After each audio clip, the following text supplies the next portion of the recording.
Hi guys, welcome to this channel and welcome to this video. My name is Laura from Shamanic Self, and this is going to be a continuation from the first video that we had around 2 or 3 weeks ago.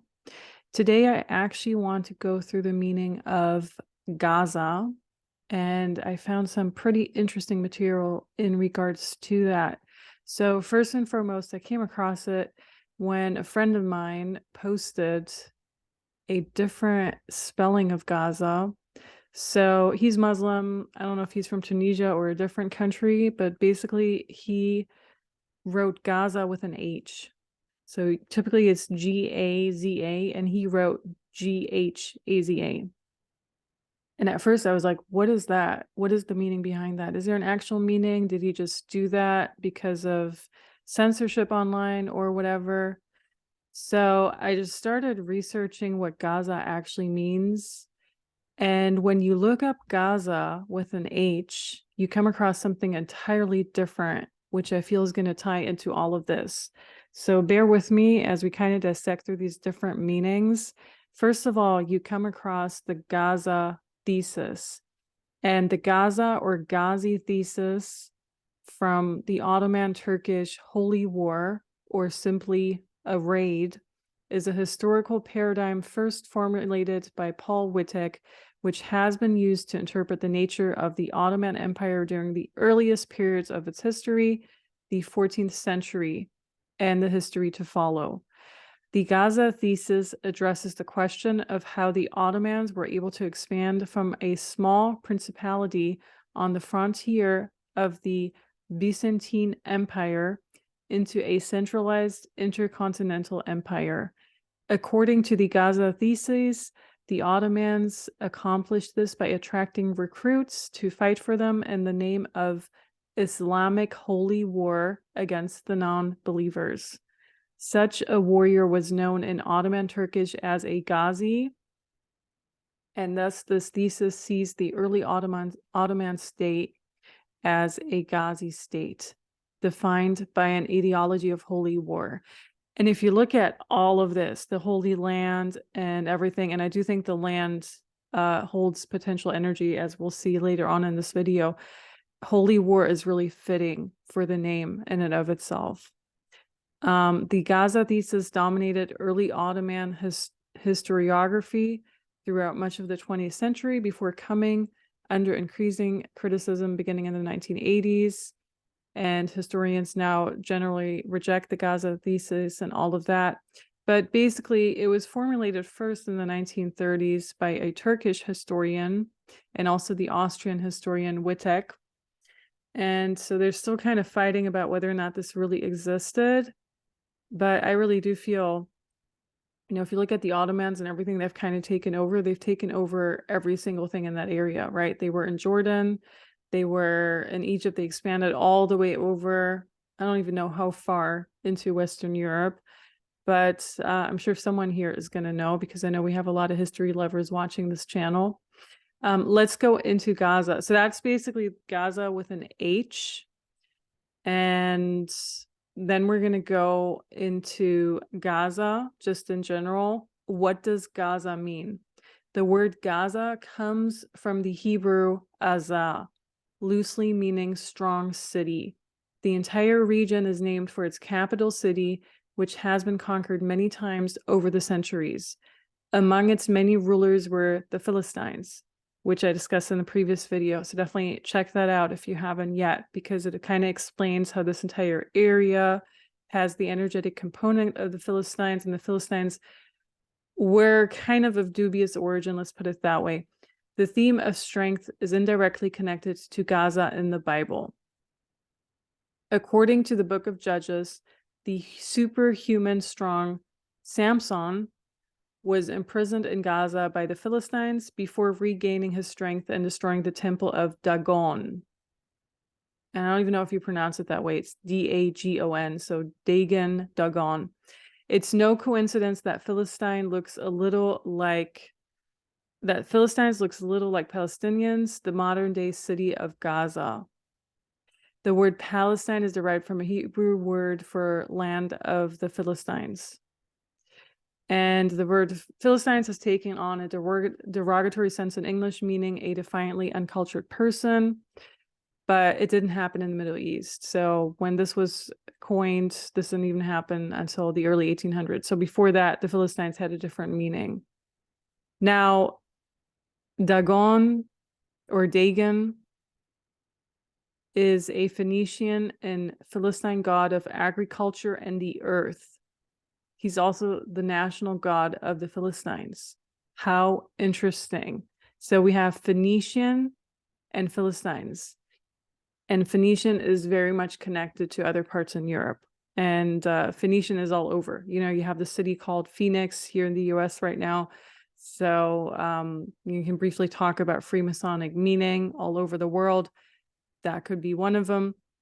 But Gaza, also called Azza, which is its Hebrew name, strong, a city on the Mediterranean shore, remarkable for its early importance as the chief center of a great commercial traffic with Egypt.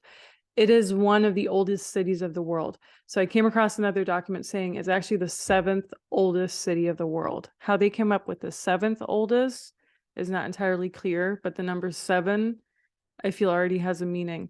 Its earliest inhabitants were the Avims, who were conquered and displaced by the Caphtorims, a Philistine tribe.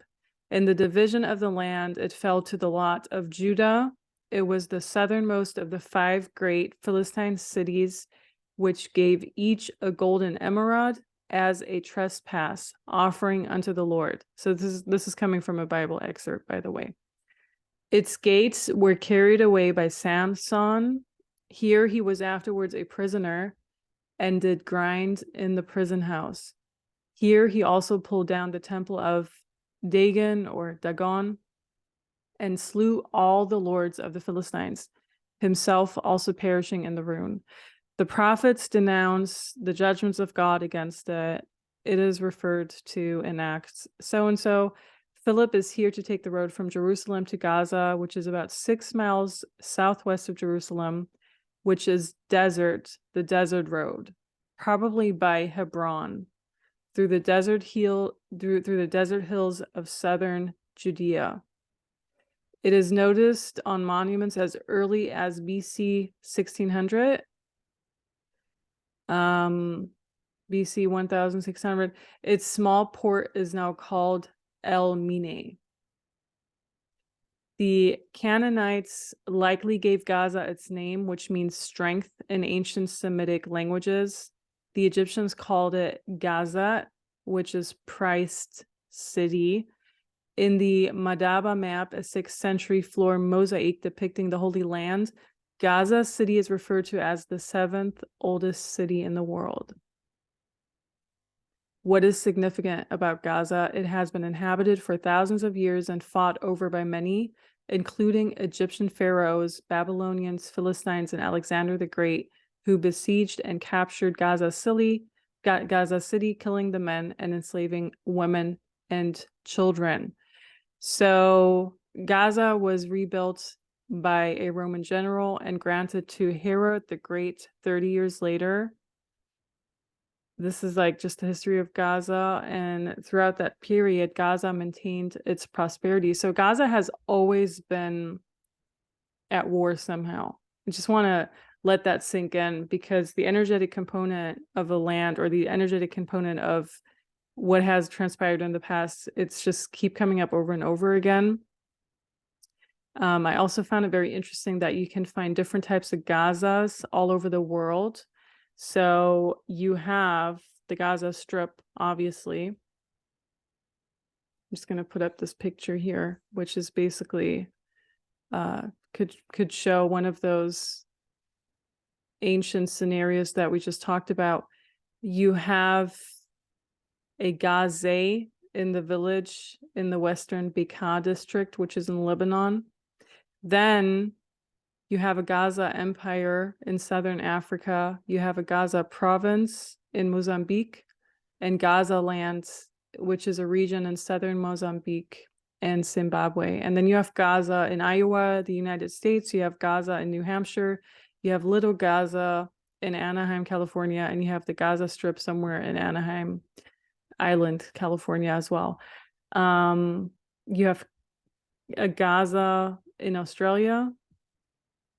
Now it's called Klemzig. It's in South Australia, but it was renamed Gaza from 1917 into 1935.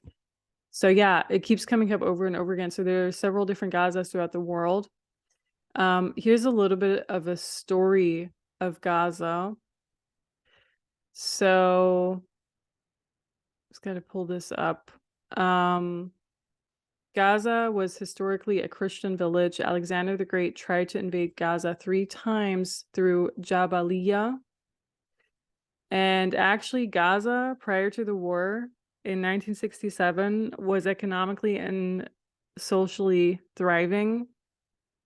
It had a rich immigrant population between 1956 and 1966. So what keeps coming up for me personally, what keeps coming up over and over again is how there are several, and this could be the scene between Goliath and David, which they're saying Goliath might be Palestine. So basically, you had all these different areas in the world. For example, 1967, pivotal year because Gaza was taken over by Israel. And before that, it was under occupation of Egypt, or it somehow belonged to Egypt.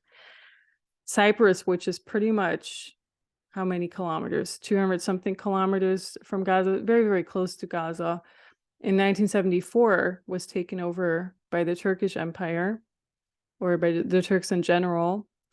And it seemed like the 1960s and 1970s were pivotal years in a lot of countries. This was right after the World Wars I and II. And somehow in this vulnerable generation of people who were possibly still so confused and hurt by World War II, and it was kind of like this in-between phase. So Gaza in and of itself was an alternate world detached from the real world, is what people were saying about Gaza. It holds so much history. When you walk in the old town and anywhere you know, it has existed for a very long time. Gaza kept getting destroyed and rebuilt, even before this entire conflict. It was always being destroyed and had to be rebuilt, destroyed and rebuilt. I felt it was a little similar to Jerusalem, except for Jerusalem was not as destroyed as Gaza possibly. But it used to have a lot of rich buildings and a lot of history. And now it kind of looks more like a concrete jungle. There's less space in Gaza today. There used to be orange orchids, green gardens. Those were cut down and sold for homes and houses. So even before this entire thing, even before 2020, there were those issues, obviously. Okay, so that's kind of what I had to say on Gaza. Now, if you go to the Greek meaning of Gaza, in Greek, it means the royal treasury, treasure, and riches. In Hebrew, the name Gaza is strong or a goat. And you have different variations of it. But also they're saying Samson might have very well been from Nazareth or that area. Just throwing that in as I'm going through my notes here. Goliath was not a Palestine, but a Philistine warrior from Greece who lived in the city of Gath, which coincidentally is now part of Gaza. What is the spiritual meaning of Gath? City of Judah, the birthplace of Micah the prophet. Meta Moorish means possession, and Gath means winepress. Gath, winepress, a city of the Philistines, typifies a belief in trial, looking at all experiences from the standpoint of seeming trial and suffering. And they're saying that David could have acted insane in Gaza. So something else that I got when I was just reading on it, Gaza, sacred land, healing land, conflict and pain, ruled by a god or a lord. Okay, so kind of like how I said, if you just substitute every single time they say Lord or God in the Bible, you just substitute it by a God or a Lord, the Bible's going to make way more sense to you, because they're basically having all these different gods who are in charge of different areas of the world. They're mixing them together and just calling them one God, whereas it's several different gods. So it's ruled by a God or the Lord. It could be Azak. I also got something with Azerbaijan, that somehow those areas are related or ruled by the same God. It could be one of the sky gods, whatever that even means. In my opinion, it just means that these gods are coming from different areas. And because these gods are basically just a different name for a really powerful soul who kind of has magic powers or technology we don't really understand, maybe they really did come from the skies somehow with whatever technology they had. Promised land, a treasury of insurmountable richness. And then I kind of saw that you're able to go down a very deep tunnel. But when I went down this tunnel to read further on Gaza, I kept getting sidetracked. They really did not want people to read on Gaza in general or kind of dig deeper into Gaza. There were all these different paths leading into different directions. So kind of like in a confusing way, trying to mislead people who want to psychically read on it. Portals to other areas and timelines, which kind of seemed sacred. And the tunnel walls were filled with riches as well. And the way I saw the riches was literally like filled with everything, with gemstones, with gold, with all these things. And metaphorically speaking, for me, that meant there was something very rich in this area. A lot of buildings of historic value seem to have been destroyed in Gaza, or at least you can't really access them anymore, especially not right now. So I personally found that interesting. Okay. I think that's all I had to say on Gaza for now. Let me know if there's anything you want to add, and I hope you have a good day ahead. Thank you so much for watching and for listening. And until then, bye.